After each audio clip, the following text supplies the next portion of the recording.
ನಮಸ್ಕಾರ. ಗೀತಾ ಸತ್ಸಂಗಕ್ಕೆ ಸ್ವಾಗತ. ಮೊದಲನೇದಾಗಿ ಪ್ರಾರ್ಥನೆಯಿಂದ ಪ್ರಾರಂಭ ಮಾಡೋಣ. ಗುರುಗಳ ಮತ್ತು ಶ್ರೀಕೃಷ್ಣನ ಕೃಪೆಯಿಂದ ನಾವೆಲ್ಲರೂ ಈ ಗೀತಾ ಸತ್ಸಂಗಕ್ಕೆ ಸೇರಿದ್ದೀವಿ. ಅವರ ಆಶೀರ್ವಾದ ಸದಾ ನಮ್ಮ ಮೇಲೆ ಇರಲಿ ಅಂತ ಪ್ರಾರ್ಥಿಸಿಕೊಳ್ಳೋಣ. ಶ್ಲೋಕಗಳು ನೀಡೋಣ. ವಸುದೇವ ಸುತಂ ದೇವಂ ಕಂಸಚಾಣೂರಮರ್ದನಂ ದೇವಕೀ ಪರಮಾನಂದಂ ಕೃಷ್ಣಂ ವಂದೇ ಜಗದ್ಗುರುಂ. ಕೃಷ್ಣಾಯ ವಾಸುದೇವಾಯ ಹರಯೇ ಪರಮಾತ್ಮನೆ ಪ್ರಣತಃ ಕ್ಲೇಶನಾಶಾಯ ಗೋವಿಂದಾಯ ನಮೋ ನಮಃ. ನಮೋऽस्तु ते ವ್ಯಾಸ ವಿಶಾಲ ಬುದ್ಧೇ ಪುಲ್ಲಾರವಿಂದಾಯ ತಪತ್ರ ನೇತ್ರ ಯೇನ ತ್ವಯಾ ಭಾರತ ತೈಲಪೂರ್ಣಃ ಪ್ರಜ್ವಾಲಿತೋ ಜ್ಞಾನಮಯ ಪ್ರದೀಪಃ. ಆಚಾರ್ಯ ವಂದನೆ. ಯೋ ನಿತ್ಯಮಚ್ಯುತಪದಾಂಬುಜಯುಗ್ಮರುಗ್ಮ ವ್ಯಾಮೋಹತಸ್ತದಿತರಾಣಿ ತೃಣಾಯ ಮೇನೆ ಅಸ್ಮದ್ಗುರೋರ್ಭಗವತೋಸ್ಯ ದಯೈಕಸಿಂಧೋಃ ರಾಮಾನುಜಸ್ಯ ಚರಣೌ ಶರಣಂ ಪ್ರಪದ್ಯೆ. ರಾಮಾನುಜದಯಾಪಾತ್ರಂ ಜ್ಞಾನವೈರಾಗ್ಯಭೂಷಣಂ ಶ್ರೀಮದ್ವೆಂಕಟನಾಥಾರ್ಯಂ ವಂದೇ ವೇದಾಂತದೇಶಿಕಂ. ಆಚಾರ್ಯರ ಚರಣಗಳಲ್ಲಿ ನಮ್ಮ ನಮಸ್ಕಾರವನ್ನ ತಿಳಿಸ್ಕೊಂಡು ಇವತ್ತಿನ ಶ್ಲೋಕಕ್ಕೆ ಹೋಗೋಣ.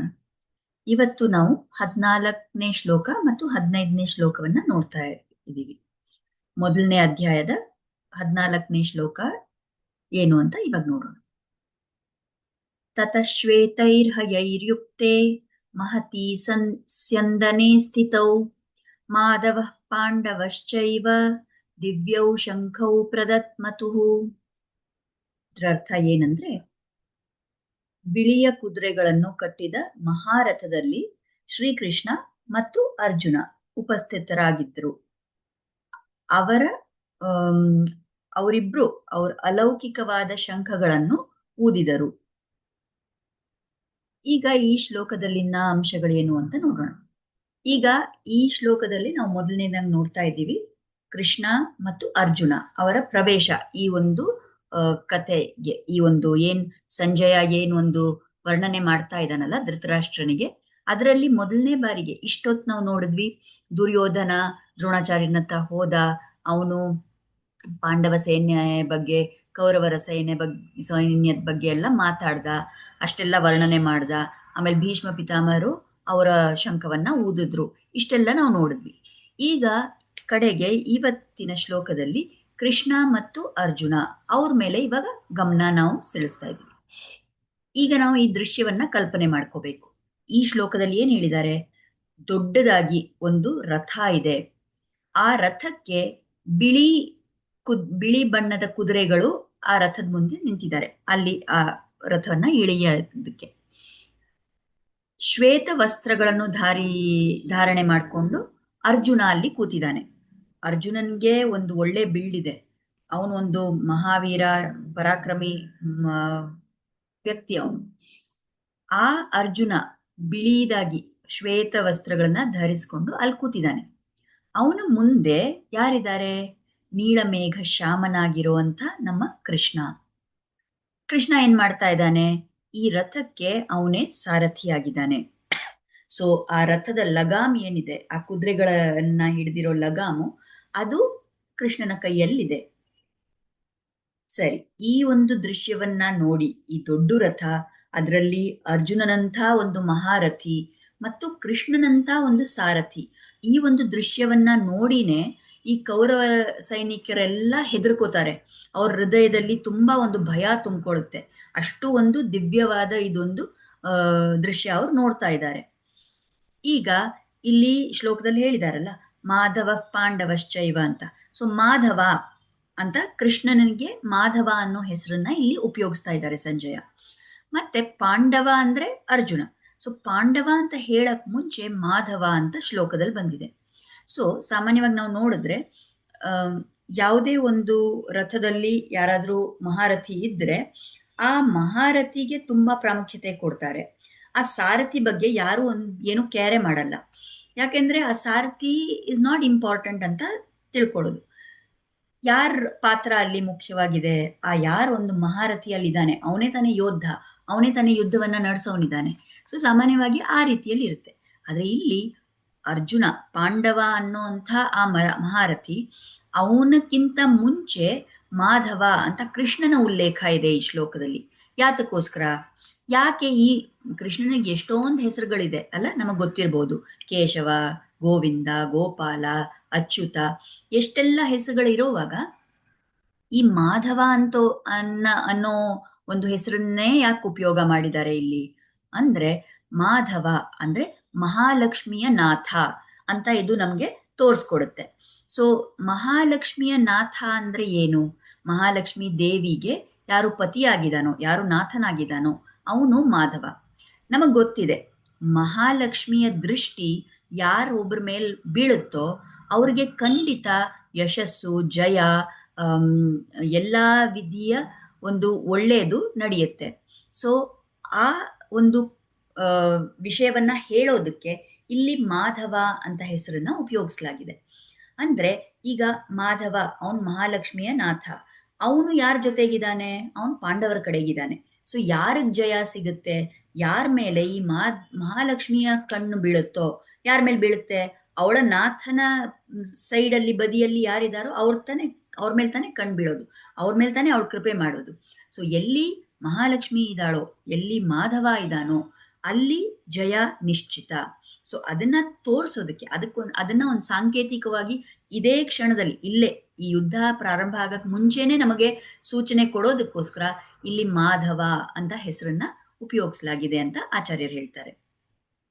ಕಡೆಗೆ ನಾವು ಈ ಭಗವದ್ಗೀತೆ ಮುಗಿತಾ ಬಂದಾಗ ಅಲ್ಲಿ ಕೂಡ ಸಂಜಯ ಒಂದು ಶ್ಲೋಕವನ್ನ ಹೇಳ್ತಾನೆ. ಅದು ತುಂಬಾ ಎಲ್ರಿಗೂ ಗೊತ್ತಿರುವಂತ ಶ್ಲೋಕ. ಯತ್ರ ಯೋಗೇಶ್ವರ ಕೃಷ್ಣೋ ಯತ್ರ ಪಾರ್ಥೋ ಧನುರ್ಧರಃ ತತ್ರ ಶ್ರೀ ವಿಜಯೋ ಭೂತಿರ್ ಧ್ರುವ ನೀತಿರ್ ಮತಿರ್ಮಮ. ನನ್ನ ಒಪಿನಿಯನ್, ನನಗೇನ್ ಅನ್ಸಿಕೆ ಅಂದ್ರೆ, ಎಲ್ಲಿ ಕೃಷ್ಣ ಇದ್ದಾನೋ ಆ ಜಾಗದಲ್ಲಿ, ಎಲ್ಲಿ ಅರ್ಜುನ ಇದ್ದಾನೋ ಅಂಥ ಕಡೆನೆ ಜಯ ನಿಶ್ಚಿತ ಅಂತ ಅಲ್ಲೂ ಹೇಳ್ತಾನ ಅವನು. ಇಲ್ಲಿ ಅದನ್ನೇ ಮಾಧವ ಅಂತ ಒಂದು ಕೃಷ್ಣನ ಹೆಸರನ್ನ ಉಪಯೋಗಿಸಿ ಅದನ್ನೇ ಒಂದು ಹೇಳಕ್ ಪ್ರಯತ್ನ ಮಾಡ್ತಾ ಇದ್ದಾನೆ ಸಂಜಯ ಇದನ್ನೆಲ್ಲ ಯಾರಿಗೆ ಹೇಳ್ತಾ ಇರೋದು? ಧೃತರಾಷ್ಟ್ರನಿಗೆ. ಸೊ ಇಲ್ಲಿ ಮಾಧವ ಅಂದಾಗ ಈ ಮಾಧವ, ಈ ಕೃಷ್ಣ ಮಹಾಲಕ್ಷ್ಮಿಯ ನಾಥ. ಸೊ ಎಲ್ಲಿ ಅವನಿದಾನೋ ಅಲ್ಲಿ ಜಯ ಖಂಡಿತ ಇರುತ್ತೆ. ಸೊ ಈ ಪಾಂಡವರಿಗೆ ಜಯ ಅಂತಾನೂ ಹೇಳಕ್ ನೋಡ್ತಾ ಇದ್ದಾನೆ.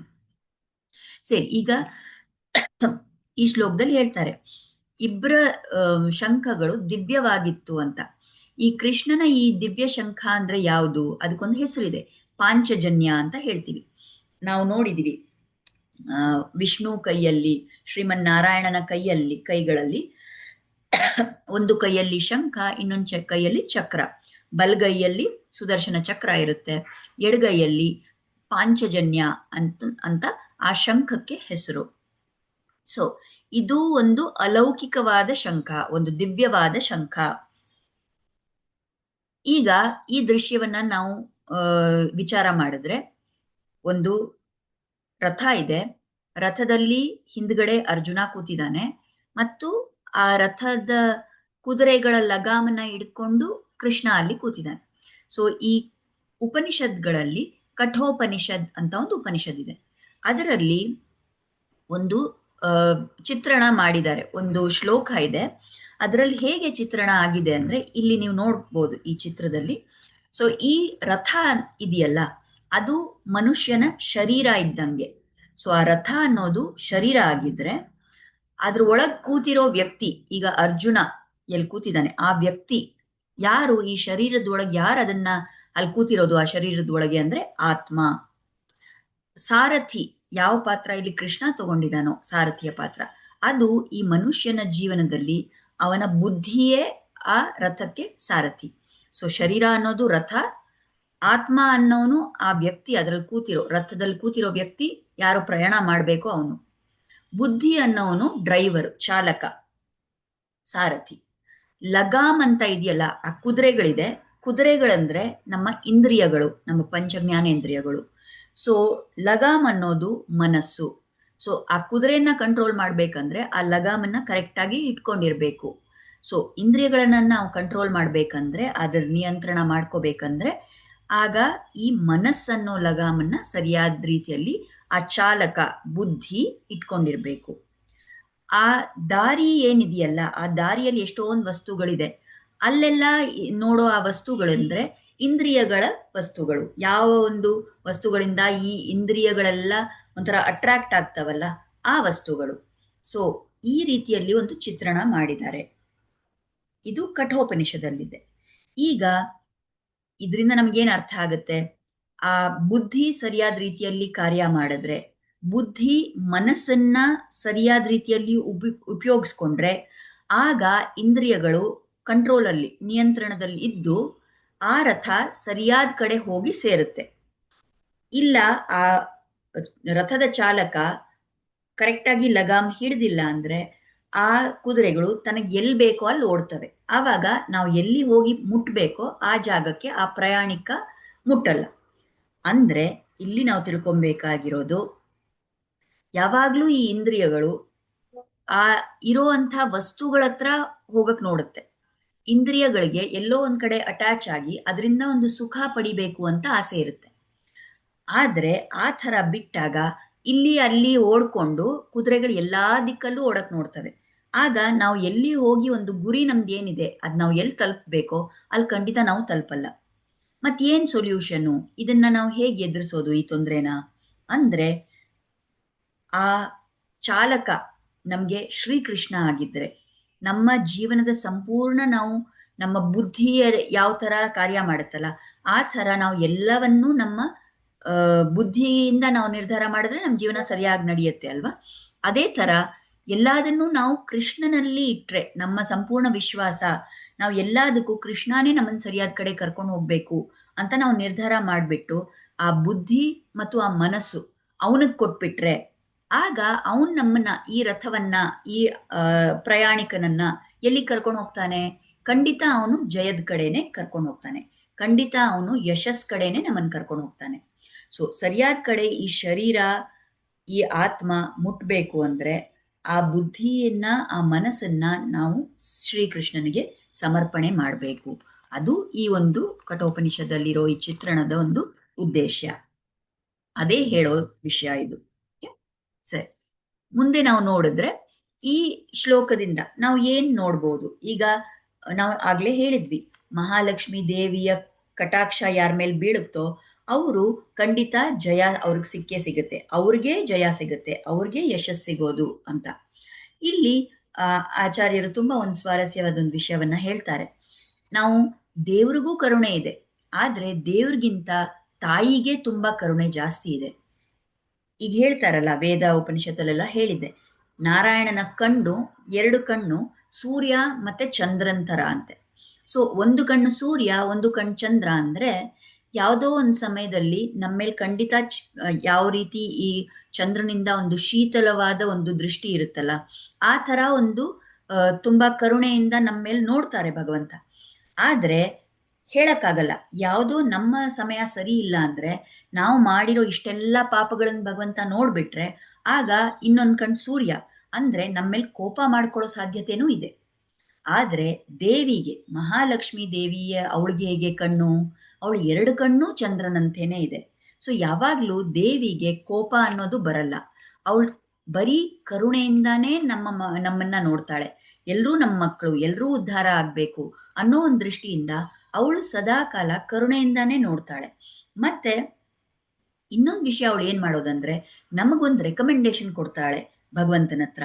ಸರಿ, ಏನೇ ಆಗ್ಲಿ ನಮ್ಮ ಮಕ್ಕಳೇ ಅಲ್ವಾ, ತಪ್ಪು ಮಾಡಿದ್ರು ಇವಾಗ ಬಂದಿದಾರಲ್ಲ ನಮ್ಮ ಹತ್ರ, ಈಗ ಅವ್ರನ್ನ ಕ್ಷಮಿಸ್ಬಿಟ್ಟು ಅವ್ರಿಗೇನ್ ಬೇಕು ಅದನ್ನ ಕೊಡೋಣ ಅಂತ ಅವಳು ಕರುಣೆಯಿಂದ ನೋಡ್ತಾಳೆ. ಮತ್ತು ಭಗವಂತನನ್ನೂ ನಮ್ಮನ್ನ ಕರುಣೆಯಿಂದ ನೋಡ್ಬೇಕು ಅನ್ನೋ ರೀತಿ ಒಂದು ಹೇಳ್ತಾಳೆ ಅವಳು. ಮತ್ತೆ ಅವಳು ಏನ್ ಹೇಳ್ತಾಳೋ ಅದನ್ನೇ ಭಗವಂತ ಮಾಡೋದು. ಸೊ ಈ ರೀತಿ ದೇವಿಯ ಕಣ್ಣು ಕೇವಲ ನಮ್ಮ ಮೇಲೆ ಒಂದು ತಂಪಾದ, ಒಂದು ಕರುಣಾಮಯ ಒಂದು ದೃಷ್ಟಿಯನ್ನೇ ಇಟ್ಕೊಂಡಿರುತ್ತೆ. ಸೊ ಇದನ್ನ ನಮ್ಗೆ ತಿಳಿಸೋದಕ್ಕೆ ಒಂದು ಕಥೆ ಇದೆ. ಈ ಶ್ರೀರಂಗಂ ದೇವಸ್ಥಾನದಲ್ಲಿ ಪೆರುಮಾಳ್, ಶ್ರೀರಂಗನಾಥ ಪೆರುಮಾಳ್ ಇದ್ದಾರೆ, ನಮ್ ಪೆರುಮಾಳ್ ಅಂತಾರೆ ಆ ಉತ್ಸವ ಮೂರ್ತಿಯನ್ನ. ಮತ್ತೆ ದೇವಿ ಇದ್ದಾರೆ, ರಂಗನಾಯಕಿ ತಾಯಾರು. ಅಲ್ಲಿ ಒಬ್ರು ಸ್ವಾಮಿ ರಾಮಾನುಜರ ಪರಂಪರೆಯಲ್ಲಿ ಬಂದಿರುವಂಥವ್ರು ಪರಾಶರ ಭಟ್ಟರ್ ಅಂತ, ಅವರು ಕೂರತಾಳ್ವಾನ್ ಅನ್ನೋರ ಮಗ. ಆ ಪರಾಶರ ಭಟ್ಟರ್ ಅನ್ನೋರು ಚಿಕ್ಕ ವಯಸ್ಸಿಂದ ಅವರು ಹುಟ್ಟಿ ಬೆಳೆದಿದ್ದೇ ಆ ಶ್ರೀರಂಗಂ ದೇವಸ್ಥಾನದ ಪ್ರಾಕಾರದಲ್ಲೇನೆ. ಸೊ ದೇವಿ ಮತ್ತೆ ಪೆರ್ಮಾಳ್ ಅವರೇ ಅವ್ರಿಗೆ ತಂದೆ ತಾಯಿ ತರ, ಅವರ ಕೃಪಾದೃಷ್ಟಿಯಲ್ಲೇ ಅವ್ರು ಬೆಳೆದಿದ್ದು. ಸೊ ಏನಾಗುತ್ತೆ ಒಂದ್ಸರಿ ಅಂದ್ರೆ, ಯಾವಾಗ್ಲೂ ಈ ಪರಾಶರ ಭಟ್ಟರಿಗೆ ಆ ರಂಗನಾಯಕಿ ತಾಯಾರ್ ಆ ದೇವಿ ಮೇಲೇನೆ ತುಂಬಾ ಆಸೆ, ಯಾವಾಗ್ಲೂ ದೇವ್ರ ಮೇಲೂ ಆಸೆ, ಆದ್ರೆ ಯಾವಾಗ್ಲೂ ಹೆಚ್ಚು ಅವ್ರಿಗೆ ಒಂದು ಒಲವು ತಾಯಾರ ಹತ್ರ. ಒಂದ್ಸರಿ ಏನಾಗುತ್ತೆ, ದೇವ್ರು ಕೇಳ್ತಾರೆ ಪರಾಶರ ಭಟ್ಟರ್ನ, ಏನ್ ನೀನ್ ಯಾವಾಗ್ಲೂ ತಾಯಾರೇ ಚೆನ್ನಾಗಿ ಇದ್ದಾರೆ, ಅವ್ರ ಕಡೆನೇ ನೀನ್ ಜಾಸ್ತಿ ಒಂಥರ ಪ್ರೆಫರೆನ್ಸ್ ಕೊಡ್ತೀಯಲ್ಲ, ಏನಕ್ಕೆ ಹಂಗ್ ಮಾಡ್ತೀಯಾ ಅಂತ. ಆಗ ಅವ್ರು ಹೇಳ್ತಾರೆ, ಇಲ್ಲ ತಾಯಿಗಿರೋ ಅಷ್ಟು ಕರುಣೆ ಇನ್ಯಾರಿಗೂ ಇಲ್ಲ ಅಂತ ಹಂಗೆ ಹೇಳ್ತಾರೆ ಪರಾಶರ ಭಟ್ಟರು. ಆಗ ಸರಿ, ಅವ್ರು ಎಲ್ಲೋ ಆ ಕಡೆ ಬೇರೆ ಕಡೆ ಹೋಗಿರುವಾಗ ದೇವ್ರೇನ್ ಮಾಡ್ತಾರೆ, ಆ ಅರ್ಚಕರು ಇವರು ಅವರು ಎಲ್ಲರನ್ನು ಕರೆಸ್ಬಿಟ್ಟು, ಈಗ ಬೇಗ ಒಂದು ಕೆಲಸ ಮಾಡಿ, ನಂಗೊಂದು ಮಾಡ್ಬೇಕು ನೀವು, ನನ್ನ ಏನು ಒಂದು ಈ ವೇಷ ಇದೆಯಲ್ಲ ಇದನ್ನ ಕಂಪ್ಲೀಟಾಗಿ ನೀವು ಚೇಂಜ್ ಮಾಡಿಬಿಟ್ಟು ನನಗೆ ನೀವು ತಾಯಾರ್ ಥರ ಅಲಂಕಾರ ಮಾಡಿ, ತಾಯಾರ್ ಥರಾನೇ ವಸ್ತ್ರ ಎಲ್ಲ ಹಾಕ್ಬಿಟ್ಟು ನನಗೆ ಆ ರೀತಿಯಲ್ಲಿ ಒಂದು ಅಲಂಕಾರ ಮಾಡಿ ಅಂತ. ಅದನ್ನ ನಾಚಿಯಾರ್ ತಿರುಕೋಲಂ ಅಂತ ಹೇಳ್ತಾರೆ. ಸೊ ಆ ರೀತಿಯ ಉಡುಪೆ ನನಗೆ ಉಡಿಸಿ, ಆ ರೀತಿಯ ಒಂದು ಆಭರಣಗಳನ್ನ ಹಾಕಿ ನೋಡಿದ್ರೆ ನಾನು ಹೇಗಿರ್ಬೇಕು ಅಂದ್ರೆ ತಾಯಾರ್ ಥರಾನೇ, ದೇವಿ ಥರಾನೇ ಇರಬೇಕು, ಆ ಥರ ಮಾಡಿ ಇವಾಗ ಅಂತ ಆದೇಶ ಮಾಡ್ತಾರೆ. ಸರಿ, ಎಲ್ಲರೂ ಅರ್ಚಕರೆಲ್ಲ ಸೇರಿ ಆ ಒಂದು ಅಲಂಕಾರ ಮಾಡಿಬಿಟ್ಟು, ಸರಿ ಈ ನಾಚಿಯಾರ್ ತಿರುಕೋಲಂ ರೆಡಿ ಆಗುತ್ತೆ. ಈಗ ಪರಾಶರ ಭಟ್ರನ್ನ ಕರೀರಿ ಅಂತ ಕರೀತಾರೆ. ಸರಿ, ಅಲ್ಲಿ ಬರ್ತಾರೆ ಪರಾಶರ ಭಟ್ರು. ಆಗ ಪೆರ್ಮಾಳ್ ಮಾತಾಡ್ತಾರೆ ಅವ್ರ ಹತ್ರ, ಕೇಳ್ತಾರೆ, ನೋಡು ನಾನು ಇವಾಗ ತಾಯಾರ್ ಥರಾನೇ ಮಾಡ್ಕೊಂಡಿದ್ದೀನಲ್ವಾ, ನನ್ನ ಅಲಂಕಾರ ಎಲ್ಲ ನಾನು ಇವಾಗ ನೋಡಕ್ ತಾಯಾರ್ ಥರಾನೇ ಇದ್ದೀನ, ಕರೆಕ್ಟಾ, ನಾನು ತಾಯಾರೇ ತಾನೆ ಅಂತ ಕೇಳ್ತಾರೆ. ಆಗ ಪರಾಶರ ಭಟ್ರು ನಿಧಾನಕ್ಕೆ ಪಾದದಿಂದ ಶಿರಸ್ ತನಕ ನೋಡ್ತಾರೆ ಭಗವಂತನ. ಆ ಅಲಂಕಾರ ಎಲ್ಲ ಗಮನಿಸ್ಕೊಂಡು ನೋಡ್ಬಿಟ್ಟು ಹೇಳ್ತಾರೆ, ಹೌದು ನಿನ್ ತಾಯಾರ್ ಥರಾನೇ ಇದೆಯಾ, ಆದ್ರೆ ಅಂತ ನಿಲ್ಸ್ಕೋತಾರೆ.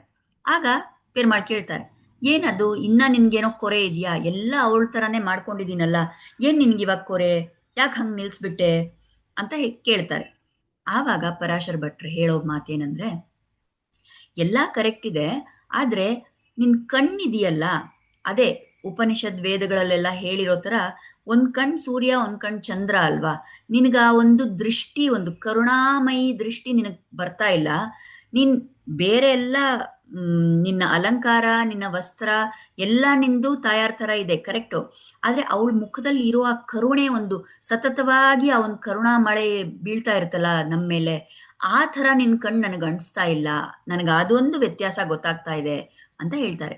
ಆವಾಗ ಪೆರ್ಮಾಳ್ಗೂ ಸಂತೋಷ ಆಗುತ್ತೆ, ಓ ಈ ಹುಡುಗ ಇವಾಗ ಚೆನ್ನಾಗಿ ಅರ್ಥ ಮಾಡ್ಕೊಂಡಿದ್ದಾನೆ, ತಾಯಿಗೆ ರಂಗನಾಯಕಿ ತಾಯಾರ್ಗೆ ಎಷ್ಟೊಂದು ಕರುಣೆ ಇದೆ ಅಂತ ಹೇಳಿ ಅವರು ಖುಷಿ ಪಡ್ತಾರೆ. ಸೊ ಈ ರೀತಿಯಲ್ಲಿ ಈಗ ಯಾರ ಮೇಲೆ ಮಹಾಲಕ್ಷ್ಮಿ ದೇವಿಯ ಒಂದು ದೃಷ್ಟಿ ಇರುತ್ತಲ್ಲ, ಅವಳ ಕರುಣೆಗೆ ಖಂಡಿತ ಪಾತ್ರರಾಗ್ತಾರೆ. ಮತ್ತೆ ಯಾರಿಗೆ ಅವಳು ಅಷ್ಟು ಕರುಣೆಯಿಂದ ನೋಡ್ತಾಳಲ್ಲ, ಅವಳು ಬರೀ ಕರುಣೆ ಅಲ್ಲ, ಅವ್ರಿಗೆಲ್ಲಾ ವಿಧದ ಯಶಸ್ಸು, ಎಲ್ಲಾ ವಿಧದ ಜಯವನ್ನು ಅವಳು ಗ್ಯಾರಂಟಿ ಮಾಡೇ ಮಾಡ್ತಾಳೆ. ಸೊ ಇಲ್ಲಿ ಇವಾಗ ನಾವು ಈ ಸಂದರ್ಭದಲ್ಲಿ ನೋಡಿದ್ರೆ, ಪಾಂಡವರ ಜೊತೆ ಮಾಧವ ಇದ್ದಾನೆ. ಸೊ ಮಹಾಲಕ್ಷ್ಮೀ ದೇವಿಯ ಕೃಪೆಯು ಪಾಂಡವರ ಮೇಲೆ ಖಂಡಿತ ಇದೆ, ಅವ್ರಿಗೆ ಜಯ ನಿಶ್ಚಿತ ಇದೆ, ಇದನ್ನ ನಾವು ತಿಳ್ಕೊಬಹುದು. ಸರಿ, ಮುಂದೆ ನೋಡಿದ್ರೆ ಈ ಅಲೌಕಿಕವಾದ ಶಂಖಗಳು ಅಂತ ಹೇಳ್ತಾರಲ್ವಾ, ಈಗ ಕೃಷ್ಣನ ಶಂಖ ಪಾಂಚಜನ್ಯ, ಅದು ಒಂದು ದಿವ್ಯವಾದ ಶಂಖ, ಅಲೌಕಿಕವಾದ ಶಂಖ ಅಂತ ಹೇಳಿದ್ರೆ ಸರಿ ನಮ್ಗೆ ಅರ್ಥ ಆಗುತ್ತೆ, ಯಾಕಂದ್ರೆ ಅವ್ರು ಭಗವಂತ, ಅವರ ಶಂಖನೂ ಹಂಗಿರುತ್ತೆ. ಮತ್ ಅರ್ಜುನನ ಶಂಖನೂ ದಿವ್ಯವಾಗಿದೆ, ಅದು ಅಲೌಕಿಕವಾಗಿದೆ ಅಂತ ಹೇಗೆ ಹೇಳ್ತಾರೆ? ಅರ್ಜುನ ಆಫ್ಟರ್ ಆಲ್ ಸಾಮಾನ್ಯ ಮನುಷ್ಯ ಅಲ್ವಾ. ಇಲ್ಲಿ ಆಚಾರ್ಯರು ಹೇಳೋ ಮಾತು ಏನಂದ್ರೆ, ಅವನು ಸಾಮಾನ್ಯ ಮನುಷ್ಯನಾಗಿದ್ರು ಅವನು ಭಗವಂತನ ಸಾನ್ನಿಧ್ಯದಲ್ಲಿದ್ದಾನೆ. ಸೊ ಯಾರು ಒಬ್ರು ಭಗವಂತನ ಸಾನ್ನಿಧ್ಯದಲ್ಲಿ ಇರ್ತಾರಲ್ಲ, ಅವ್ರಿಗೂ ಅದೇ ದೈವಿ ಗುಣಗಳು ಹೆಚ್ಚುತ್ತಾ ಹೋಗುತ್ತೆ. ಆ ಕಾರಣದಿಂದ ಅವನು ಅರ್ಜುನ ಭಗವಂತನ ಸಾನ್ನಿಧ್ಯದಲ್ಲಿ ಇರೋದ್ರಿಂದ ಅವನಿಗೂ ಆ ದಿವ್ಯವಾದ ಒಂದು ಗುಣ ಬರ್ತಾ ಹೋಗುತ್ತೆ. ಸೊ ಹೇಗೆ ಕೃಷ್ಣನ ಪಾಂಚಜನ್ಯ ಶಂಖ ಅಲೌಕಿಕವಾಗಿದೆಯೋ, ಅದೇ ರೀತಿಯಲ್ಲಿ ಅರ್ಜುನನ ಶಂಖ ಕೂಡ ಅಲೌಕಿಕವಾಗಿದೆ ಅಂತ ಇಲ್ಲಿ ಹೇಳ್ತಾ ಇದ್ದಾರೆ. ಈಗ ನಮಗೇನು, ಈಗ ಅರ್ಜುನನ್ಗೇನೋ ಭಗವಂತನ ಹತ್ರ ಅವನೊಂದು ಸಾನ್ನಿಧ್ಯ ಇಟ್ಕೊಳಕ್ ಅವನ ಪರಿಸ್ಥಿತಿ ಇತ್ತು. ನಮಗ ಆ ಥರ ಇದೆಯಾ? ನಾವು ಎಲ್ಲಾದ್ರೂ ಭಗವಂತನ ಸಾನ್ನಿಧ್ಯದಲ್ಲಿ ಇರೋದಕ್ಕೆ ಸದಾ ಕಾಲ ಇರಕ್ ಸಾಧ್ಯನಾ? ಆ ಥರ ನಮಗ್ ಸಿಗಲ್ಲ. ನಾವು ಏನೋ ಒಂದು ದೇವಸ್ಥಾನದಲ್ಲೋ ಇಲ್ಲಿ ಎಲ್ಲಾದ್ರೂ ನಮ್ಮ ಮನೆ ಸಾಲಿಗ್ರಾಮಕ್ಕೋ ಏನೋ ಪೂಜೆ ಮಾಡ್ತೀವಿ, ಅರ್ಚನೆ ಮಾಡ್ತೀವಿ, ಅದೆಲ್ಲ ಮಾಡಿದ್ರು ಕೂಡ ಸದಾ ಕಾಲ ನಾವು ಭಗವಂತನ ಸಾನ್ನಿಧ್ಯದಲ್ಲಿ ಇರಕ್ ಸಾಧ್ಯ ಇಲ್ಲ ಅಲ್ವಾ? ಆದ್ರೆ ನಮಗ್ ಇನ್ನೊಂದು ಮಾರ್ಗ ತೋರಿಸಿದಾನೆ ದೇವರು. ಏನಂದ್ರೆ, ಯಾರು ಭಗವಂತನ ಭಕ್ತರಿದ್ದಾರಲ್ಲ, ಯಾರು ಭಾಗವತರಿದ್ದಾರಲ್ಲ, ಅವರ ಸಾನ್ನಿಧ್ಯದಲ್ಲಿ ನಾವು ಇರಕ್ಕೆ ಪ್ರಯತ್ನ ಮಾಡ್ಬೇಕು. ಅವ್ರಿಗೆ ನಾವು ಸೇವೆ ಮಾಡ್ಕೊಂಡಿದ್ರೆ, ಅವರ ಸಾನ್ನಿಧ್ಯದಲ್ಲಿ ನಾವು ಇದ್ರೆ, ಅವರು ಸದಾಕಾಲ ದೇವರಲ್ಲಿ ಭಕ್ತಿ ಮಾಡ್ತಾ ಇರ್ತಾರೆ. ಸೊ ಅವ್ರ ಸಾನ್ನಿಧ್ಯದಲ್ಲಿ ನಾವು ಇರಕ್ ಪ್ರಯತ್ನ ಮಾಡಿದಾಗ, ಅವ್ರ ಜೊತೆಯಲ್ಲಿ ನಾವು ನಮ್ಮ ಜೀವನ ಅವ್ರ ಜೊತೆಯಲ್ಲೇ ನಡ್ಸ್ಕೊಂಡು ಹೋಗಕ್ ಪ್ರಯತ್ನ ಮಾಡಿದಾಗ, ಆವಾಗ ಖಂಡಿತ ಭಗವಂತನ ಕೃಪೆ ಅವ್ರ ಮೇಲಿರುತ್ತೆ. ಅದೇ ತರ ನಮ್ಮ ಮೇಲೂ ಕೂಡ ಇರುತ್ತೆ. ಆನ್ ಅವರ್ ಓನ್ ನಮಗೆ ಯಾವ ಒಂದು ಗುಣನೂ ಇಲ್ಲ ಭಗವಂತ ನಮ್ಮ ಮೇಲೆ ಕೃಪೆ ಮಾಡಕ್ಕೆ. ಯಾರು ಭಗವಂತನ ಭಕ್ತರಿದಾರೋ ಅವರ ಸಾನ್ನಿಧ್ಯದಲ್ಲಿ ಇರಕ್ ನಾವು ಪ್ರಯತ್ನ ಮಾಡಿದ್ರೆ ನಮ್ಮಲ್ಲೂ ಒಂದು ದೈವಿಕ ಗುಣಗಳು ಹೆಚ್ಚಾಗ್ತಾ ಹೋಗುತ್ತೆ. ಇದನ್ನ ನಾವು ಗಮನ ಮಾಡಿ ಇಟ್ಕೋಬೇಕು. ಸರಿ, ಈಗ ಮುಂದಿಂದು 15ನೇ ಶ್ಲೋಕ. ಇಲ್ಲಿ ಯಾರ್ಯಾರು ಯಾವ ಶಂಖ ಊದಿದ್ರು ಅಂತ ಇಲ್ಲಿಂದ ಒಂದ್ ಸ್ವಲ್ಪ ಶ್ಲೋಕಗಳು ಅದನ್ನ ಹೇಳ್ತವೆ.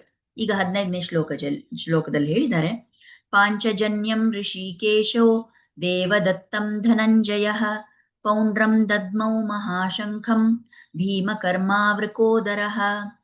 ಸೊ ಋಷಿಕೇಶ ಅಂದ್ರೆ ಈಗ ಇನ್ನೊಂದು ಹೆಸರು, ಇದು ಕೂಡ ಕೃಷ್ಣನ ಹೆಸರು. ಋಷಿಕೇಶ ತನ್ನ ಪಾಂಚಜನ್ಯ ಅನ್ನೋ ಶಂಖವನ್ನ ಊದ್ದ. ಅದೇ ರೀತಿ ಅರ್ಜುನನ ಶಂಖಕ್ಕೆ ಏನ್ ಹೆಸರು? ದೇವದತ್ತ ಅಂತ ಹೆಸರು.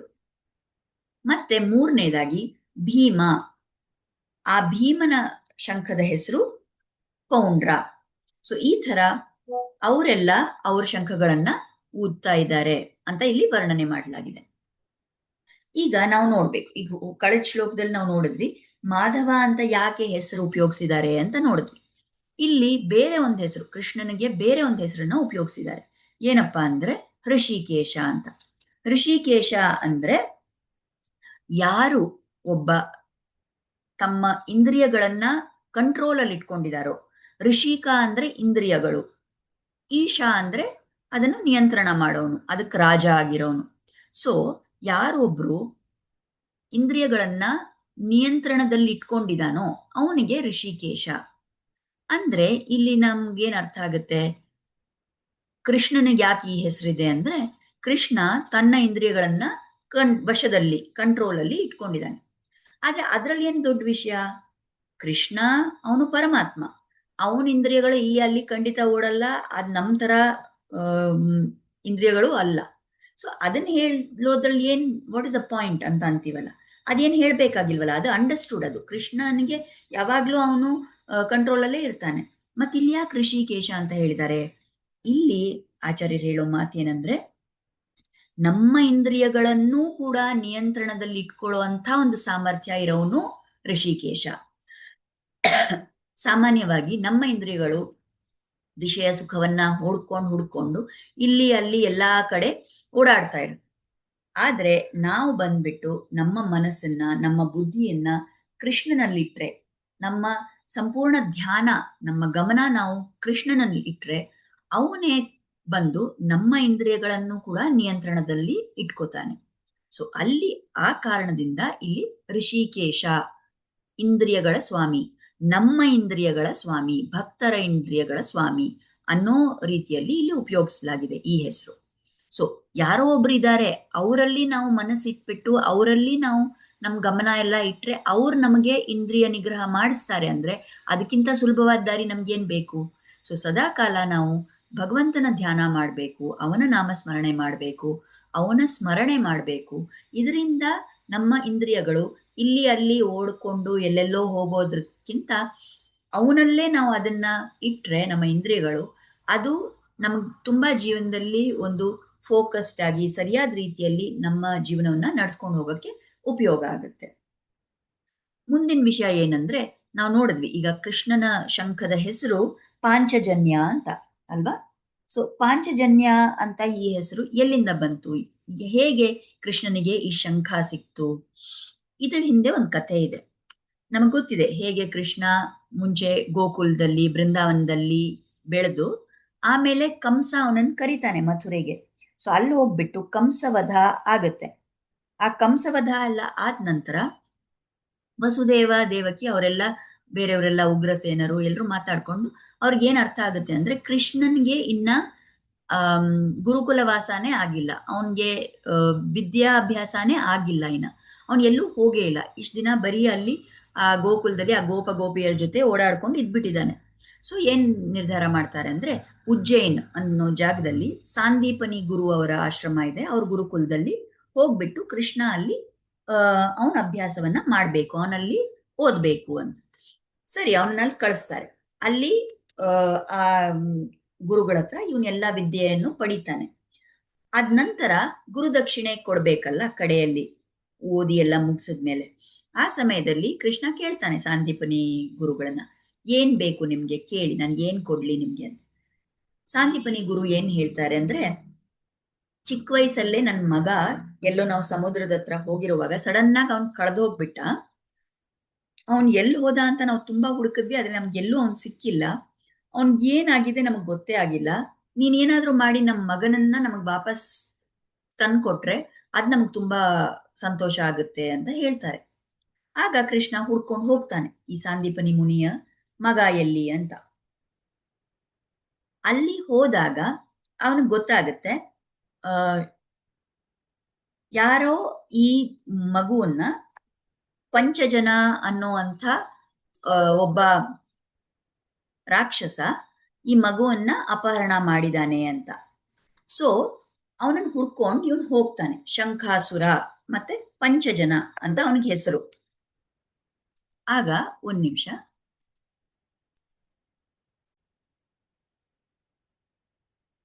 ಸೊ ಈ ಪಂಚಜನ ಶಂಖಾಸುರ ಅನ್ನೋನು ಕಿಡ್ನಾಪ್ ಮಾಡ್ಕೊಂಡು ಅಪಹರಣ ಮಾಡ್ಕೊಂಡು ಆ ಮಗುನ್ ತಗೊಂಡು ಹೋಗಿದ್ದಾನೆ ಅಂತ ಗೊತ್ತಾಗುತ್ತೆ.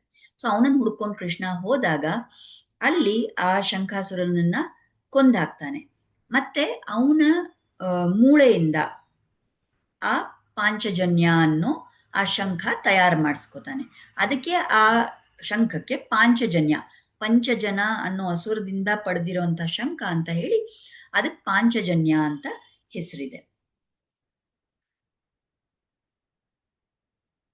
ಮುಂದೆ ನಾವು ಇನ್ನೊಂದು ವಿಷಯ, ಇವಾಗ ನಾವು ಹೇಳಿದ್ವಲ್ಲ ಕೃಷ್ಣ ಅಲ್ಲಿ ಸಾಂದೀಪನಿ ಗುರು ಹತ್ರ ಹೋಗಿ ಅವನು ವಿದ್ಯೆಗಳನ್ನ ಪಡೆದ ಅಂತ. ನಮ್ಗೆ ಅನ್ಸ್ಬೋದು ಕೃಷ್ಣ ಅಂದ್ರೆ ಅವನ್ ಪರಮಾತ್ಮ ಅಲ್ವಾ, ಅವನ್ ಭಗವಂತ, ಅವನ್ಗೆಲ್ಲಾ ಜ್ಞಾನ ಆಲ್ರೆಡಿ ಇದೆ ಅಲ್ವಾ, ಅವನೇ ಸರ್ವಜ್ಞ, ಅವನ್ಗೆಲ್ಲಾ ಗೊತ್ತಿದೆ, ಅವನ್ ಯಾಕೆ ಹೋಗಿ ಓದ್ಬೇಕು ಅಂತ. ಇಲ್ಲಿ ಆಚಾರ್ಯರು ಏನ್ ಹೇಳೋ ಮಾತಂದ್ರೆ, ಯಾತಕ್ಕೋಸ್ಕರ ಈ ತರ ಗುರುಕುಲವಾಸ ಮಾಡಿ ಆ ವಿದ್ಯೆಯನ್ನ ಪಡೆದು ಎಲ್ಲ ತೋರಿಸಿದ್ದು ಕೃಷ್ಣ ಅಂದ್ರೆ ನಮ್ಗೆಲ್ರಿಗೂ ಒಂದು ಮಾದರಿ ತರ. ಈಗ ಕೃಷ್ಣನೇ ಓದ್ಲಿಲ್ಲ ಅಂದ್ರೆ ಎಲ್ರು ಏನ್ ಹೇಳ್ತಾರೆ, ಓ ನೋಡು ಅವನೇನು ಓದ್ಲಿಲ್ಲ, ನಾವ್ ಯಾಕೆ ಓದ್ಬೇಕು ಅಂತಾರೆ ಜನ.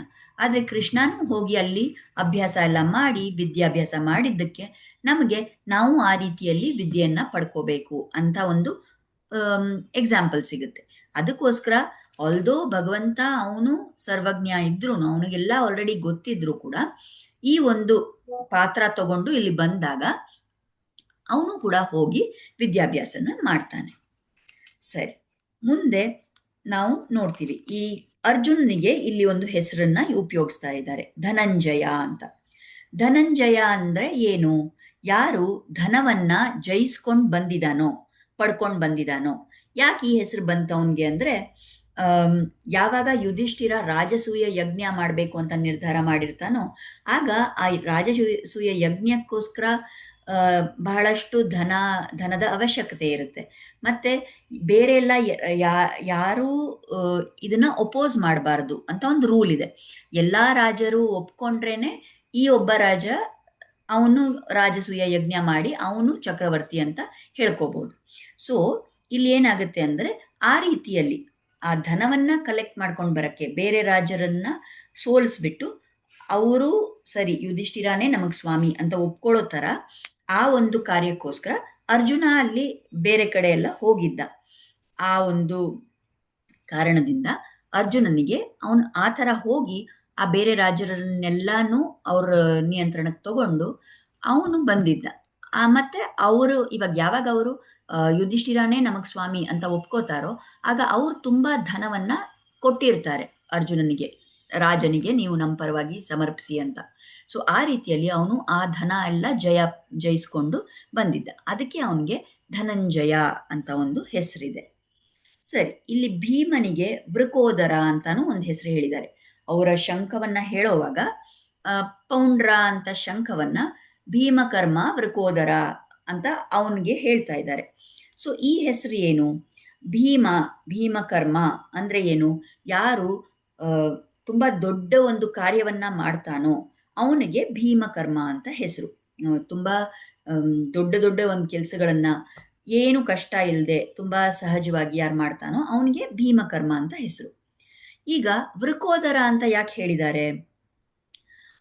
ಉದರ ಅಂದ್ರೆ ಹೊಟ್ಟೆ, ವೃಕ ಅಂದ್ರೆ ತೋಳ, ನಾವು ಹೇಳ್ತೀವಲ್ಲ ವುಲ್ಫ್ ಅಂತ ಇಂಗ್ಲಿಷಲ್ಲಿ. ಸೊ ಯಾರಿಗೆ ಈ ತೋಳನಂತೆ ಹೊಟ್ಟೆ ಇದೆಯೋ ಅವನು, ಈ ವುಲ್ಫ್ ಈ ತೋಳದ ಏನೊಂದು ಪರ್ಟಿಕ್ಯುಲರ್ ಗುಣ ಅಂದ್ರೆ ಅದು ತುಂಬಾ ಜಾಸ್ತಿ ತಿನ್ನುತ್ತೆ. ಆದ್ರೆ ಎಷ್ಟೇ ಒಂದು ತಿಂದ್ರೂ ಅದರ ಹೊಟ್ಟೆ ದಪ್ಪ ಆಗಲ್ಲ. ಅದೇ ರೀತಿಯಲ್ಲಿ ಈ ಭೀಮನು ಕೂಡ ನಮಗೆ ಗೊತ್ತಿದೆ, ಭೀಮನಿಗೂ ತುಂಬಾ ದೊಡ್ಡ ಹೊಟ್ಟೆ, ಜಾಸ್ತಿ ಅವನು ತಿಂತಾ ಇದ್ದ, ಅವನ ಆಹಾರ ತುಂಬಾ ಜಾಸ್ತಿ ಇರ್ತಾ ಇತ್ತು ಕ್ವಾಂಟಿಟಿ ವೈಸ್. ಆದ್ರೆ ಅಷ್ಟೆಲ್ಲ ತಿಂದ್ರೂ ಕೂಡ ಅವನ ಹೊಟ್ಟೆ ಯಾವತ್ತೂ ದಪ್ಪ ಆಗಿಲ್ಲ. ಅದಕ್ಕೋಸ್ಕರ ಅವನನ್ನ ವೃಕೋದರ ಅಂತ ಕರೀತಾರೆ.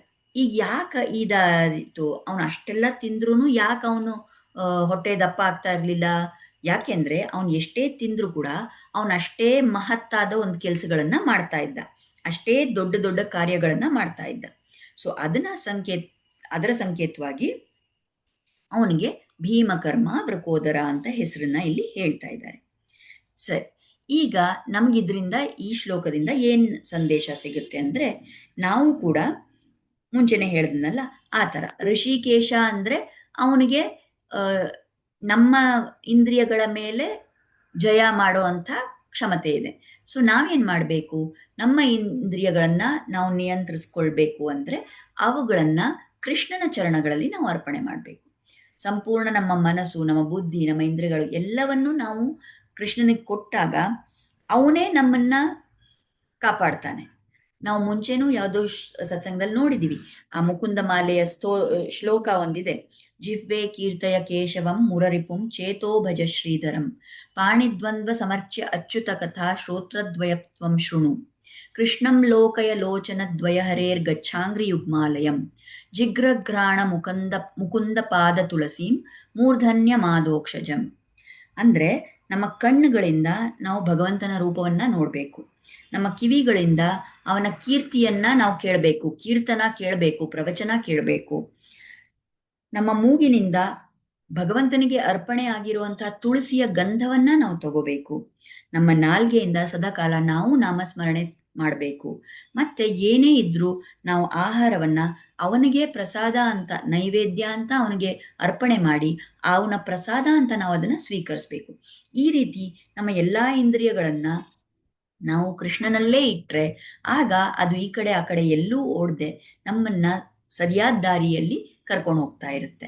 ಸೊ ಆ ರೀತಿ ನಾವು ಮಾಡಬೇಕು. ಮುಂದೆ ನಾವು ನೋಡಿದ್ವಿ ಈ ಶಂಖದ ಮಹತ್ವ ಏನು ಅಂತ. ಶಂಖದ ಬಗ್ಗೆ ಇಷ್ಟೆಲ್ಲ ಮಾತಾಡ್ತಾ ಇದ್ದಾರೆ. ಇಲ್ಲಿ ಶಂಖನಾದ ಏನಕ್ಕೆ ಅಂದ್ರೆ ಈಗ ಯುದ್ಧ ಪ್ರಾರಂಭ ಆಗ್ತಾ ಇದೆ ಅಂತ ತಿಳಿಸೋದಕ್ಕೆ, ಎಲ್ಲರಲ್ಲೂ ಒಂದು ಹುಮ್ಮಸ್ ತುಂಬಬೇಕು ಅನ್ನೋ ಕಾರಣದಿಂದ ಆ ಶಂಖನಾದ ನಡೀತಾ ಇದೆ. ಈ ಶಂಖಕ್ಕೆ ಇಷ್ಟೇ ಕಾರ್ಯ ಅಲ್ಲ, ಅದಕ್ಕೆ ಬೇರೇನೂ ಒಂದು ಮಹತ್ವ ಇದೆ. ಏನಪ್ಪಾ ಅಂದ್ರೆ ಈ ಶಂಖ ಅನ್ನೋದು ಅದೊಂದು ಜ್ಞಾನದ ಸಂಕೇತ, ಅದು ಶುದ್ಧ ಸತ್ವದಿಂದ ಆಗಿರುವಂಥ ವಸ್ತು. ಸೊ ಅದು ಜ್ಞಾನವನ್ನು ಕೊಡುತ್ತೆ, ಅದು ಜ್ಞಾನದ ಸಂಕೇತವಾಗಿದೆ. ನಮಗ್ ಗೊತ್ತಿದೆ, ಧ್ರುವನ ಕತೆ ನಮಗ್ ಗೊತ್ತಿದೆ. ಹೇಗೆ ಧ್ರುವ ಬಂದ್ಬಿಟ್ಟು ಓಂ ನಮೋ ಭಗವತೆ ವಾಸುದೇವಾಯ ಅಂತ ಜಪ ಮಾಡ್ತಾನೇ ಇರ್ಬೇಕಾದ್ರೆ ಕಡೆಗೆ ಅವನ್ಗೆ ಭಗವಂತನ ದರ್ಶನ ಆಗುತ್ತೆ. ಆ ಸಮಯದಲ್ಲಿ ಭಗವಂತನ ನೋಡಿದಾಗ ಅವನಿಗೆ ತುಂಬಾ ಸಂತೋಷ ಆಗಿ ಅವನಿಗೇನೋ ದೇವರನ್ನ ಸ್ತುತಿ ಮಾಡಬೇಕು ಅಂತ ತುಂಬಾ ಆಸೆ. ಆದ್ರೆ ಅವನು ಎಲ್ಲೂ ಗುರುಕುಲಕ್ಕೆ ಹೋಗಿಲ್ಲ, ಅವನೇನೋ ಅಭ್ಯಾಸ ಮಾಡಿಲ್ಲ, ಅವನಿಗೆ ಏನು ಹೇಳಬೇಕು ಅಂತ ಗೊತ್ತಾಗ್ತಾ ಇಲ್ಲ. ಆ ಸಮಯದಲ್ಲಿ ಭಗವಂತನಿಗೆ ಗೊತ್ತಾಗುತ್ತೆ, ಓ ಈ ಧ್ರುವನಿಗೆ ಈ ತರ ನನ್ನನ್ನು ಸ್ತುತಿ ಮಾಡೋ ಆಸೆ ಇದೆ ಅಂತ ಗೊತ್ತಾಗುತ್ತೆ. ಆಗ ಭಗವಂತ ಏನ್ ಮಾಡ್ತಾನೆ, ಅವನ ಶಂಖದಿಂದ ಈ ಧ್ರುವನ ಕೆನ್ನೆ ಮೇಲೆ ಲೈಟಾಗಿ ಹಿಂಗೆ ಮುಟ್ತಾನೆ. ಆಗ ತಕ್ಷಣ ಆ ಧ್ರುವನಿಗೆ ಎಲ್ಲ ಜ್ಞಾನ ಸಿಕ್ಕಿ ಅವನಿಗೆ ಎಲ್ಲ ಪದಗಳು ಬಂದು ಅವನು ಸರಿಯಾದ ತುಂಬ ಅದ್ಭುತವಾದ ಒಂದು ಸ್ತುತಿಯನ್ನು ಹಾಡ್ತಾನೆ ಭಗವಂತನಿಗೆ. ಸೊ ಆ ಕಾರಣ ಅದರಿಂದ ಆ ಉದಾಹರಣೆಯಿಂದ ನಮಗೆ ಗೊತ್ತಾಗುತ್ತೆ ಹೇಗೆ ಈ ಜ್ಞಾನವನ್ನ ಕೊಡುವಂಥ ವಸ್ತು ಈ ಶಂಖ ಅಂತ. ಮುಂದೆ ನಾವು ಇನ್ನೊಂದು ವಿಷಯ ಗಮನಿಸಿದ್ರೆ ಈ ಆಭರಣ ಅನ್ನೋದು ಈ ಶಂಖ ಅನ್ನೋದು ಆಭರಣವಾಗೂ ಇದೆ, ಆಯುಧವಾಗೂ ಇದೆ. ಈಗ ಭಗವಂತನ ಕೈಯಲ್ಲಿ ನಾವು ನೋಡ್ತೀವಲ್ವಾ, ಚಕ್ರ ಇದೆ, ಶಂಖ ಇದೆ. ಈ ಶಂಖವನ್ನ ನೋಡಿದಾಗ ನಾವು ಭಕ್ತರಾಗಿದ್ರೆ, ನಮಗೆ ಭಗವಂತನ ಮೇಲೆ ಆಸೆ ಇದ್ರೆ, ನಾವು ಅವರ ಭಕ್ತರಾಗಿದ್ರೆ, ಭಕ್ತಿ ಇದ್ರೆ ನಮಗೆ ಆ ಶಂಖ ಬಂದ್ಬಿಟ್ಟು ಆಭರಣದ ಥರ ಕಾಣಿಸುತ್ತೆ. ಆದರೆ ಇಲ್ಲಿ ನಾವು ನೋಡಿದ್ವಿ ಕೃಷ್ಣನು ಅರ್ಜುನನು ಆ ಶಂಖಗಳನ್ನು ಊದ್ದಾಗ ಆ ಕೌರವರ ಸೈನ್ಯದಲ್ಲಿ ಇದ್ದಿದ್ದವ್ರಿಗೆಲ್ಲ ಏನಾಯಿತು? ಅವ್ರಿಗೆಲ್ಲ ಭಯ ಆಯಿತು. ಯಾಕೆಂದ್ರೆ ಅವ್ರು ಭಕ್ತರಲ್ಲ, ಅವರು ದುಷ್ಟರು. ಸೊ ದುಷ್ಟರಿಗೇನಾಗುತ್ತೆ, ಆ ಶಂಖವನ್ನ ನೋಡಿದಾಗ, ಅದರ ಪ್ರಭಾವ ಅವ್ರು ಕಂಡಾಗ ಅವ್ರಿಗೆ ಅದು ಆಯುಧ ಥರ ಕಾಣಿಸುತ್ತೆ. ಸೊ ಆ ಶಂಖನಾದದಿಂದ ಅವರ ಮನಸ್ಸಲ್ಲೆಲ್ಲ ಒಂದು ಭಯ ನಿರ್ಮಾಣ ಆಯಿತು. ಸೊ ಆ ಭಯ ನಿರ್ಮಾಣ ಆಗಿದ್ದಕ್ಕೆ ಅವ್ರಿಗೆ ಅದು ಆಯುಧದ ಥರ ಇತ್ತು. ಆದರೆ ಭಕ್ತರಿಗೆ, ನಮ್ಮ ಕಣ್ಣಿಗೆ ಈ ಶಂಖ ಅನ್ನೋದು ಆಭರಣವಾಗೇ ಇರುತ್ತೆ. ಸೊ ನಾವು ನಿರ್ಧಾರ ಮಾಡ್ಕೋಬೇಕು, ನಾವು ಭಕ್ತರಾಗಿರ್ತೀವ ಇಲ್ಲ ನಾವು ದುಷ್ಟರಾಗಿರ್ತೀವ ಅಂತ. ಆವಾಗ ನಮಗೆ ಆ ಪಾಂಚಜನ್ಯ, ಆ ಶಂಖದಿಂದ ಒಂದು ಲಾಭ ಸಿಗುತ್ತೆ ನಾವು ಭಕ್ತರಾಗಿದ್ರೆ ಅಂತ ಹೇಳ್ತಾರೆ ಆಚಾರ್ಯರು. ಸರಿ, ಮುಂದೆ ಇವಾಗ ಭೀಮನ ಉಲ್ಲೇಖ ಇಲ್ಲಿ ಬಂದಿದೆಯಲ್ಲ, ಅದಕ್ಕೆ ಒಂದು ಸ್ವಲ್ಪ ಏನೋ ಒಂದು ವಿಷಯ ಭೀಮನ ಬಗ್ಗೆನೇ ಹೇಳ್ತೀನಿ. ಇದು ಬೇರೆ ಬೇರೆ ಸಂಪ್ರದಾಯದಲ್ಲಿ ಬೇರೆ ಬೇರೆ ಥರ ನಾವು ನೋಡ್ತೀವಿ. ಮಧ್ವ ಸಂಪ್ರದಾಯದಲ್ಲಿ ಅವರು ಭೀಮನಿಗೆ ತುಂಬ ಮಹತ್ವ ಕೊಡ್ತಾರೆ. ಈಗ ಈ ಭೀಮನ ಬಗ್ಗೆ ಒಂದು ಕಥೆ ಇದೆ. ಆ ಮಧ್ವಾಚಾರ್ಯರು ತಾತ್ಪರ್ಯ ನಿರ್ಣಯ ಅಂತಾನೆ ಏನೋ ಒಂದು ಗ್ರಂಥ ಬರೆದಿದ್ದಾರೆ. ಈ ಮಹಾಭಾರತದ ಕಥೆಯನ್ನ ಅವರಲ್ಲಿ ಪ್ರೆಸೆಂಟ್ ಮಾಡಿದ್ದಾರೆ. ಸೊ ಅಲ್ಲಿ ಅವರು ಒಂದು ಘಟನೆಯನ್ನ ವರ್ಣನೆ ಮಾಡ್ತಾರೆ. ಏನಂದ್ರೆ, ಇವರು ವನವಾಸಕ್ಕೆ ಹೋಗ್ತಾರಲ್ಲ ಈ ಪಾಂಡವರು, ಇದೆಲ್ಲ ಆದ್ಮೇಲೆ, ಆ ಗ್ಯಾಂಬ್ಲಿಂಗ್ ಮ್ಯಾಚ್ ಎಲ್ಲ ಆದ್ಮೇಲೆ ಅವ್ರನ್ನ ನೀವು ಇದಕ್ಕೆ ವನವಾಸಕ್ಕೆ ಹೋಗ್ಬೇಕು, ಆಮೇಲೆ 1 ವರ್ಷ ಅಜ್ಞಾತವಾಸ ಅಂತ ಎಲ್ಲ ಹೇಳಿರ್ತಾರಲ್ಲ. ಆಗ ಅವ್ರು ಹೋದಾಗ 13 ತಿಂಗಳಾದ್ಮೇಲೆ ಅವ್ರಿಗೇನು ಹೇಳಿರ್ತಾರೆ, 13 ವರ್ಷ ನೀವು ವನವಾಸದಲ್ಲಿರ್ಬೇಕು ಅಂತ ಹೇಳಿರ್ತಾರೆ. 13 ತಿಂಗಳಾದ್ಮೇಲೆ ಭೀಮ ಒಂದಿನ ಯುಧಿಷ್ಠಿರನ ಹತ್ರ ಒಂದು ಮಾತು ಶುರು ಮಾಡ್ತಾನೆ. ಈಗ 13 ತಿಂಗಳಾಯ್ತಲ್ವಾ, ಶಾಸ್ತ್ರದಲ್ಲಿ ಹೇಳಿದೆ 1 ತಿಂಗಳಂದ್ರೆ 1 ವರ್ಷಕ್ಕೆ ಸಮಾನ ಅಂತ. ಈಗ 13 ತಿಂಗಳಾಯ್ತಲ್ಲ, ಸೊ ನಾವು ಇದನ್ನ 13 ವರ್ಷನೇ ಆಗೋಯ್ತು ಅಂತ ನಾವು ಲೆಕ್ಕ ಇಟ್ಕೊಂಡು ಈಗಲೇ ಹೋಗಿ ನಾವು ದುರ್ಯೋಧನನ ಹತ್ರ ನಮಗೆ ರಾಜ್ಯವನ್ನ ವಾಪಸ್ ಕೊಡು ಅಂತ ಕೇಳೋಣ, ಅವ್ರು ಕೊಡ್ಲಿಲ್ಲ ಅಂದ್ರೆ ಯುದ್ಧ ಮಾಡೋಣ ಅಂತ ಎಲ್ಲ ಹೇಳ್ತಾನೆ ಭೀಮ. ಆಗ ಯುಧಿಷ್ಠಿರ, ಯಾಕೆ ಭೀಮ ಈ ಮಾತನ್ನು ಹೇಳ್ತಾನೆ ಅಂದ್ರೆ, ಅವರು ಈ ವನವಾಸಕ್ಕೆ ಅವರು ಅಲ್ಲಿ ಅರಣ್ಯದಲ್ಲೆಲ್ಲ ಹೋಗಿರ್ತಾ ಇದ್ರಲ್ಲ, ಅಲ್ಲಿ ಎಲ್ಲ ಈ ಋಷಿ ಮುನಿಗಳನ್ನೆಲ್ಲ ಭೇಟಿ ಮಾಡಿ ಅವ್ರ ಹತ್ರ ಧರ್ಮ ವಿಚಾರ ಎಲ್ಲ ತಿಳ್ಕೊಂಡು, ಯುಧಿಷ್ಠಿರ ಮುಂಚೆನೆ ಅವನು ಧರ್ಮದ ಒಂದು ವಿಗ್ರಹ ಅಂತಾನೆ ನಾವು ಹೇಳ್ಬೋದು. ಅದ್ರ ಜೊತೆಗೆ ಇದೆಲ್ಲ ಮಾತುಗಳನ್ನು ಕೇಳ್ತಾ ಬಂದಾಗ ಅವನಿಗೆ ಇನ್ನೊಂದಷ್ಟು ಮನಸ್ಸಲ್ಲಿ ವೈರಾಗ್ಯ ತುಂಬಿಕೊಳ್ಳುತ್ತೆ. ಆಗ ಭೀಮ ನೋಡ್ತಾ ಇರ್ತಾನೆ, ನಮ್ಮ ಅಣ್ಣ ಇದೇ ರೀತಿಯಲ್ಲಿ ಹೋದ್ರೆ ಇನ್ನು 13 ವರ್ಷ ಮುಗಿಯೋ ಅಷ್ಟರಲ್ಲಿ ಅವ್ನು ಖಂಡಿತ ನಮ್ಗೆ ರಾಜ್ಯನೂ ಬೇಡ, ಏನೂ ಬೇಡ, ನಾವು ಹೀಗೆ ಸನ್ಯಾಸಿಗಳಾಗಿ ಇದ್ಬಿಡೋಣ, ನಾವೇ ಇಲ್ಲಿ ಕಾಡಲ್ಲೇ ಇದ್ಬಿಡೋಣ ಅಂತ ಹೇಳ್ತಾನೆ. ಎಲ್ಲಾದ್ರೂ ಆ ಥರ ಆಗ್ಬಾರ್ದು ಅಂತ ಹೇಳಿ. ಯಾಕೆ ಭೀಮನಿಗೇನು ಚಿಂತೆ ಅಂದ್ರೆ, ಕ್ಷತ್ರಿಯರಾಗಿರೋರು ಖಂಡಿತ ಅವರು ರಾಜ್ಯವನ್ನ ಆಳ್ಲೇಬೇಕು, ಆ ರಾಜಧರ್ಮದ ಪರಿಪಾಲನೆ ಅವ್ರ ಕಡೆಯಿಂದ ಆಗ್ಲೇಬೇಕು, ಆವಾಗಲೇ ಆ ಸಮಾಜ ಸರಿಯಾದ ರೀತಿಯಲ್ಲಿ ಇರುತ್ತೆ. ಯಾರು ಸನ್ಯಾಸ ತಗೋಬೇಕು? ಬ್ರಾಹ್ಮಣರು ಸನ್ಯಾಸ ತಗೋಬೇಕು, ಅಥವಾ ವಾನಪ್ರಸ್ಥ ಆ ಆಶ್ರಮ ಎಲ್ಲ ಆದ್ಮೇಲೆ ಸನ್ಯಾಸವನ್ನ ತಗೋಬಹುದು. ಯಾವ ಸಮಯದಲ್ಲಿ ಅವರು ರಾಜ್ಯವನ್ನ ಆಳ್ಬೇಕು, ಆ ಸಮಯದಲ್ಲಿ ಒಂದು ಧಾರ್ಮಿಕ ರಾಜ್ಯವನ್ನ ನಡೆಸಿ ಜನಗಳಿಗೆ, ಪ್ರಜೆಗೆ ಒಳ್ಳೇದಾಗೋ ಥರ ನಡ್ಸ್ಕೊಡೋದು ಕೂಡ ಒಂದು ರಾಜನ ಧರ್ಮ. ಸೊ ಭೀಮನಿಗೆ ಅದ್ರ ಬಗ್ಗೆ ಚಿಂತೆ. ಈ ಯುಧಿಷ್ಠಿರ, ಇವಾಗ ನಮ್ಮ ಅಣ್ಣ ಎಲ್ಲ ಇದೇ ಬರೀ ಧರ್ಮ ನೀತಿ ಅಂತ ಇಲ್ಲಿ ಋಷಿಮುನಿಗಳ ಹತ್ರ ಮಾತಾಡ್ಕೊಂಡು ಬರೀ ವೈರಾಗ್ಯ ಮೋಡಲ್ಲೇ ಅವನು ಇದ್ಬಿಟ್ರೆ ಆಗ ಮುಂದೆ ಹೇಗಾಗುತ್ತೆ, ನಾವು ಹೇಗೆ ರಾಜ್ಯವನ್ನು ಆಳೋದು? ಆ ರಾಜ್ಯವನ್ನು ಆಳದೇ ಇರೋದು ಕೂಡ ಒಂದು ಅಧರ್ಮ ಅಲ್ವಾ? ಅಂತ ಅವನಿಗೆ ವಿಚಾರ. ಆ ಕಾರಣದಿಂದ ಅವನು ತುಂಬಾ ಯುಧಿಷ್ಠಿರನ ಹತ್ರ ಮಾತೆಲ್ಲ ಹೇಳ್ತಾನೆ.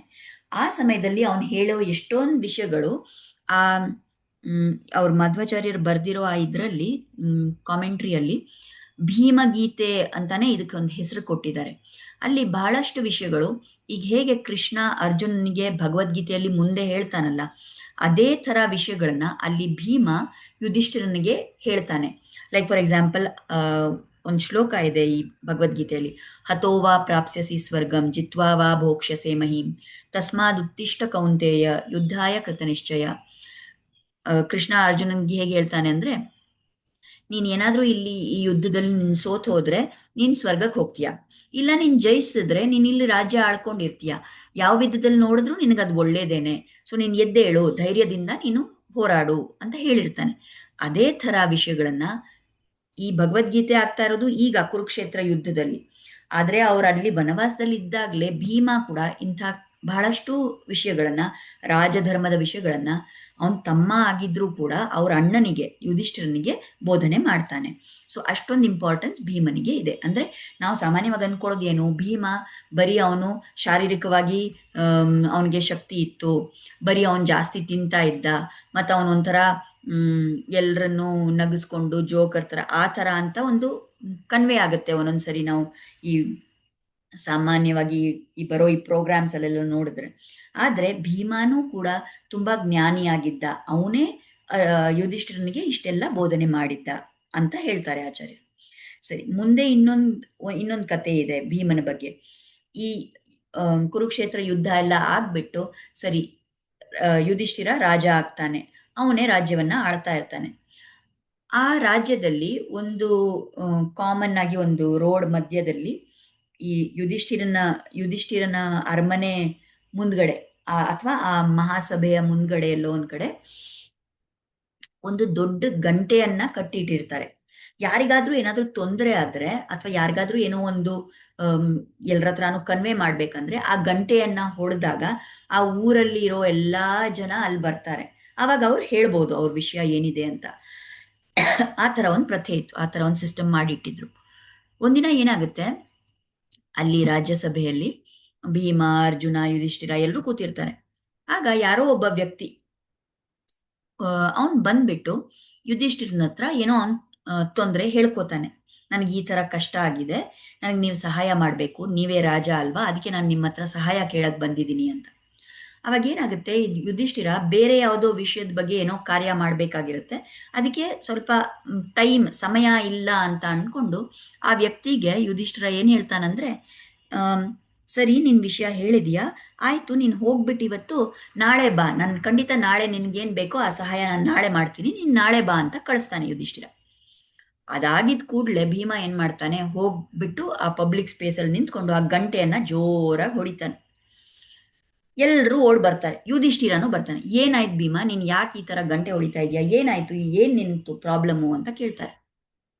ಆಗ ಭೀಮ ಹೇಳ್ತಾನೆ, ಅಲ್ಲ ನನಗಿವತ್ತೊಂದು ತುಂಬಾ ಒಂದು ದೊಡ್ಡ ವಿಷಯ ಗೊತ್ತಾಯ್ತು. ಏನಪ್ಪಾ ಅಂದ್ರೆ ನಮ್ಮ ಅಣ್ಣ ಇದಾನಲ್ಲ ಯುಧಿಷ್ಠಿರ, ಅವನು ಸಾವನ್ನೇ ಗೆದ್ಬಿಟ್ಟಿದ್ದಾನೆ ಅಂತ, ಅವನು ಯಮನನ್ನ ಗೆದ್ಬಿಟ್ಟಿದ್ದಾನೆ, ಅವನಿಗೆ ಮೃತ್ಯುನೇ ಇಲ್ಲ ಅಂತ ನಂಗೆ ಗೊತ್ತಾಯ್ತು ಅಂತ ಹೇಳ್ತಾನೆ.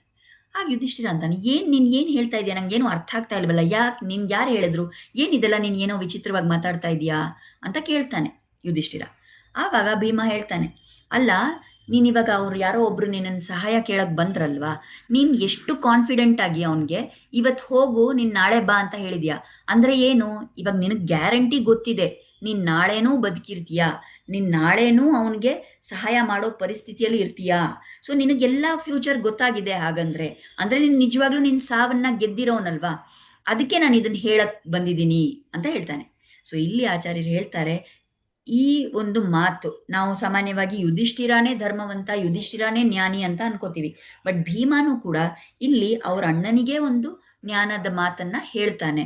ಏನಂದ್ರೆ ಇಲ್ಲಿ ನಾವು ಏನು ಅರ್ಥ ಮಾಡ್ಕೋಬೇಕು, ಯಾರಿಗೂ ನಮಗ್ ಗೊತ್ತಿದೆ ಯಾವುದು ನಮ್ಮ ಜೀವನದಲ್ಲಿ ಶಾಶ್ವತ ಅಲ್ಲ, ನಾವು ಈ ಒಂದು ಕ್ಷಣದಲ್ಲಿ ಇದೀವಿ, ಮುಂದಿನ ಕ್ಷಣದಲ್ಲಿ ನಾವು ಇಲ್ಲದೆ ಇರ್ಬೋದು, ಏನೋ ಒಂದಾಗ್ಬೋದು, ನಮಗೆ ನಾವು ಸಹಾಯ ಇನ್ನೊಬ್ರಿಗೆ ಮಾಡ್ತೀವಿ ಅಂತ ಅನ್ಕೊಂಡಿರ್ತೀವೋ ಅದನ್ನ ಮಾಡದೇ ಇರೋ ತರ ಪರಿಸ್ಥಿತಿನೂ ಬರ್ಬೋದು, ನಮ್ಮ ಮನಸ್ಸೇ ಚೇಂಜ್ ಆಗ್ಬೋದು, ಅಥವಾ ನಮಗ್ ಸಹಾಯ ಮಾಡೋ ಅಂತ ಕ್ಷಮತೆನೇ ಇಲ್ಲದೆ ಇರ್ಬೋದು, ನಾವೇ ಇಲ್ಲದೆ ಇರ್ಬೋದು, ಏನಾದ್ರೂ ಆಗ್ಬೋದಲ್ಲ.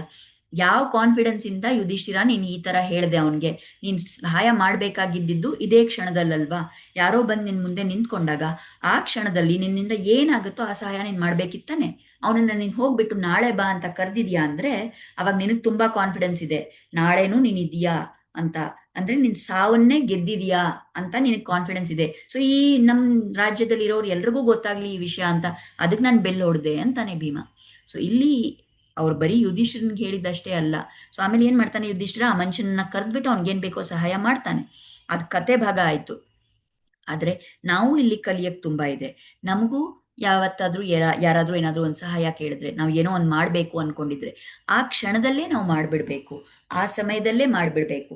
ಇನ್ನ ಮುಂದೆ ಹಾಕಿದ್ರೆ ನಮ್ ಮುಂದೆ ಹೇಗಿರುತ್ತೆ ಪರಿಸ್ಥಿತಿ ಅಂತ ಯಾರಿಗೂ ನಮ್ಗೆ ಗ್ಯಾರಂಟಿ ಇಲ್ಲ, ನಾವೇ ಇರ್ತೀವಾ ಇಲ್ವಾ ಅಂತಾನು ಗ್ಯಾರಂಟಿ ಇಲ್ಲ. ಸೊ ಅದನ್ನ ನಾವು ಕೂಡ ಈ ಭೀಮನ ಕಥೆಯಿಂದ ತಿಳ್ಕೊಬಹುದು. ಸೊ ಇವತ್ತು ನಾವು ಈ 2 ಶ್ಲೋಕಗಳನ್ನು ನೋಡಿದೀವಿ.